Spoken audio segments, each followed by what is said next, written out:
Tips kita mereparasi power supply switching. Dalam hal ini kami akan membahas fungsi optocoupler dan komponen-komponen pendukungnya. Kalau dari atas akan sulit menjelaskan dan kami akan membaliknya. Jika kita sudah membaliknya, penampilannya akan seperti ini. Kita akan mengkaji tentang resistor ini. Resistor yang di seri untuk menahan arus sehingga optocoupler ini tidak gampang rusak. Kemudian kita juga akan membahas tentang ini WL431. Jadi fungsi-fungsinya teman-teman kita harus bahas. Dan yang ini ya, yang paling sering feedback ini feedback dari optocoupler ke IC PWM. Berikut kita akan mengkajinya lebih jauh. Dalam mereparasi power supply switching, kita harus memahami optocoupler ini teman-teman dan komponen pendukungnya. Ini sangat penting karena kerusakan optocoupler ini bermacam-macam efeknya, seperti tegangannya berayun ya.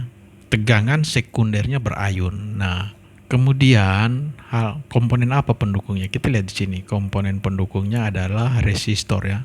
Jadi resistor itu yang mana teman-teman? Jadi kita harus tahu dulu dia posisinya di mana. Nah, ini modul yang sudah kami balik. Jadi kita lihat ini ada elko dengan tegangannya ya. Jadi kita telusuri ini. Nah, ini adalah resistornya teman-teman. Yang di seri untuk mendapat tegangan pin 1 ini ya. Ini tegangan di sini nih, ini VCC-nya dia. Oke, ini resistornya sudah kita temukan. Dan yang kedua dioda zener.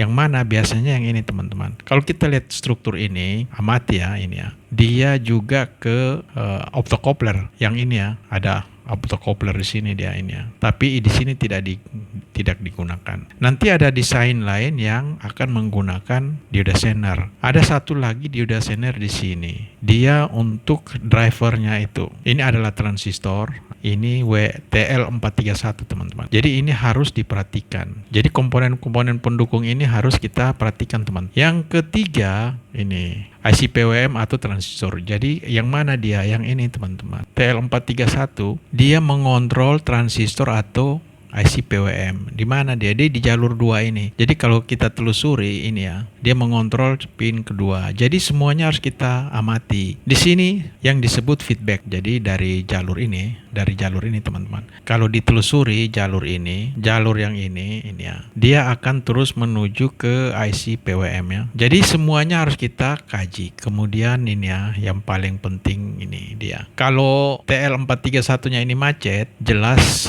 si optocoupler tidak akan berfungsi dengan baik ya. Jadi ini ya, ini kalau macet nanti si optocoupler ini tidak akan berfungsi dengan baik. Jadi pertama tegangan ini harus dicek untuk pin 1-nya, untuk pin 1 di sini, dan pin 2 ini harus dicek. Efek dari optocoupler itu macam-macam, tegangannya berayun, kemudian tegangannya berat sebelah, pincang sebelah gitu ya, dan over voltage, kerusakan dari si optocoupler juga.